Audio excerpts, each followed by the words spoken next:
just heard all the GOP soundbite there. Hot mess. It's a hot mess, which makes me wonder, why are so many people eager to turn over Congress to that party? I mean, there's a lot of criticism for Democrats around messaging. Why do you think it is? Well, listen, I don't think people are eager for that. I think right now, you sort of get a lull. Once you win a big election like we did in 2020, people think, well, everything's going to work out well, and now we can rest a little bit.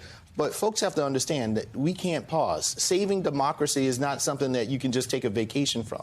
It's something that you constantly have to do, particularly given the craziness that we see over in Congress right now. I mean, you think about the Republican Party right now. This is a party that is built on fear. It's built on fraud. And I would like to say it is also fascism. They are tinkering on fascism right now in the Republican Party. And so the Democratic Party, in contrast, Tiffany, has to be a party that is about hope. It's about aspirations. It's about providing safety and security to people. And but is that messaging reaching the people? Well, that's the message that we have to get out there. Yeah. And listen, messaging and getting messaging out there, it's challenging sometimes. It is. Because I can tell you most of the time, and this is not you, but some of your colleagues in the media wants to report on the Democrats in disarray rather than the Democrats that are in alignment. Right. I mean, when you think about the things that we have been able to do and accomplish over the past year and a half, sometimes it is more than you would see in 4 years of a presidency.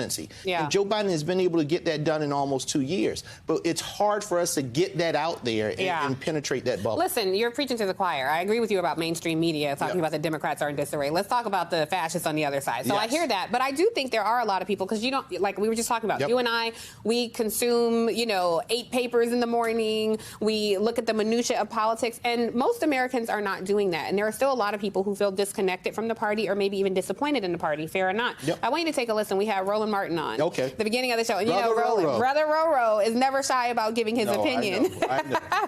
So he had a lot to say about what he thinks Democrats should be doing. I want you to take a listen and get your thoughts. Sounds good. You've got to have President Joe Biden stop being scared of Senator Joe Manchin and go make the argument in West Virginia and go to the red parts of Mississippi and Alabama and say, this is what we have done and these folks voted against it and this is how we have delivered. They've got to be willing to engage in war. You cannot play fair with people who don't play fair. There are no rules. The other side has shown that they will do whatever is necessary in order to win. So you've got to say, America, when they didn't care about you, we did. What are your thoughts? I felt like that was a good roadmap. Well, it is a good roadmap. And Roland, I want you to know I'm going to Kentucky and Arkansas. I'm going to be in Mississippi and Alabama. We're going all across this country. And the president is as well. He was just in Seattle, Washington, and Portland, Oregon last week. The president and the vice president, they're going to hit the road to make sure that they sell not only the agenda they have for America going forward, but also sell the accomplishments that they have done so far. For the first time, we are going to have broadband in communities, rural communities across this country. But honestly, I hear you, but I don't know if that is the message to reach the masses. I think, I hear you. And look, I think we could talk about things that the Democrats have done. But I think about the voters watching this show right now. And not even just voters, people. Because we can't just look at people as commodities. That's exactly right. They're not just voters. These are people. Some of them may not be voters, but they need to be inspired. And so they look at things like student debt, loan forgiveness. They want something tangible that they can say, hey, this is what Democrats did to change my life tomorrow.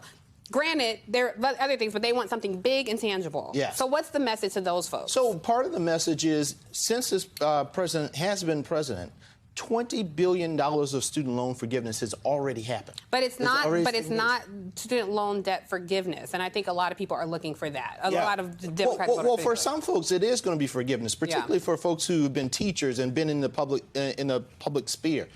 They are getting forgiveness. Now, the president right now is working on, and he talked about it this week, that he is working on a proposal in terms of what is the next step in this area. And so many people, my mom every week asks me, when are we going to have some kind of student loan forgiveness? Because your stepdad has a lot of student loans that we need to work off. Yeah.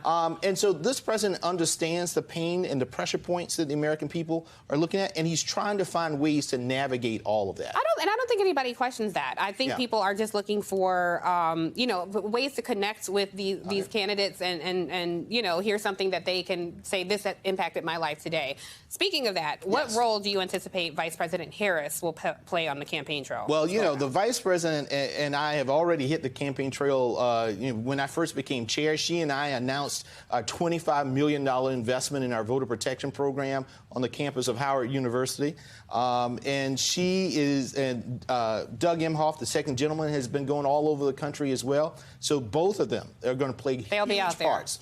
All right. Well, let me ask you this, because this is something that frustrates me. Yes. I feel like there are so many candidates who say, listen, I can go out there and I can win those swing voters. I can bring back, Trump voters. I can win conservative voters. And I think for the base, it's like, hey, why don't you talk to me about how you can motivate me? It feels like the Democrats sometimes leapfrog over the base to appeal to a majority of white voters who have left them a long time. I mean, you look at what's happening in the Senate race in Ohio with Tim Ryan and other such candidates. What are your thoughts on that? Well, listen. You're a brother from the South, so give it to me straight. Midterms are about base elections. Yeah. It really is. You sink or swim depending on the energy and the enthusiasm of your base. And so that means, and what we've been doing at DNC, I've been on Black radio, and, when you enter into these mediums, you want to make sure that you go on and you stay on. Yeah. So we've been doing Black radio now for months, and we're not going to stop. We're about to start and launch our Latino outreach and our Latino radio. I was just going to ask about other communities of color, and we're not going to stop. So when you go into these forums, you want to make sure you go in and you don't stop. It's relentless contact. So it's all about the base.